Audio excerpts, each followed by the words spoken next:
નમસ્કાર મિત્રો, આજના વિડીયોમાં આપણે દરેક રાશિનું રાશિ ભવિષ્ય વિશે વાત કરવાના છીએ અને આપણે જાણીશું કે આ રાશિના જાતકો માટે આ મહિનો કેવો રહેવાનો છે તેમજ તેના જીવનમાં કઈ કઈ શુભ વસ્તુ થવાની છે એના વિશે. તો મિત્રો, વિડીયો અંત સુધી જુઓ અને જો તમે અમારી ચેનલમાં નવા હોય તો ચેનલને સબસ્ક્રાઈબ કરી બેલ આઇકન દબાવી દેજો, જેથી આવનારા બધા જ વિડીયોની અપડેટ મળતી રહે. હવે વાત કરીએ સિંહ રાશિના જાતકો માટે, તો ઘરના વરિષ્ઠ લોકોનું માર્ગદર્શન અને સહયોગ મળશે, જેના કારણે તમે કોઈની સાથે મુશ્કેલીમાં આવવાથી બચી શકો છો. નજીકના સંબંધીના આગમનથી પરિવારમાં આનંદનું વાતાવરણ રહેશે, પરંતુ બિનજરૂરી ખર્ચાઓ પર નિયંત્રણ રાખવાથી બજેટ સંબંધિત સમસ્યાઓમાંથી બચી શકાશે.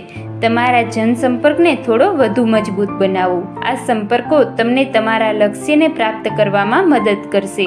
નજીકની ધાર્મિક યાત્રાનો કાર્યક્રમ પણ બનાવવામાં આવશે. રાજકીય પ્રવૃત્તિમાં રસ લેતા લોકોને વિશેષ લાભ મળી શકે છે. આ ઉપરાંત આ મહિનાનો ઉત્તરાર્ધ થોડો પડકારજનક રહેવાનો છે.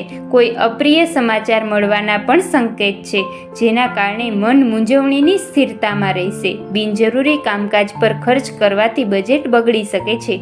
ભાઈઓ સાથેના સંબંધોમાં ખટાશ ન આવવા દો. વડીલોની સલાહ અને માર્ગદર્શનનું અવશ્ય પાલન કરો. મિત્રો, આવા જ અવનવા ધાર્મિક અને શાસ્ત્ર સંબંધિત વિડીયો જોવા માટે અમારી ચેનલને સબસ્ક્રાઈબ જરૂરથી કરી લેવી. અને મિત્રો, આવનારો વિડીયો તમે કયો જોવા માંગો છો એ કમેન્ટમાં જણાવો. અને મિત્રો, આ કળિયુગના યુગમાં અમે એક ધાર્મિક ચેનલ બનાવીને દરેક લોકો સુધી ધાર્મિક જ્ઞાન પ્રસારિત કરવા જઈ રહ્યા છીએ. એમાં અમારે જરૂર છે બસ તમારા સાથ અને સહકારની. તો મિત્રો, આ વિડીયો વધુને વધુ લોકોને શેર કરો અને સાચા મનથી કમેન્ટ જરૂરથી કરવી. ધન્યવાદ.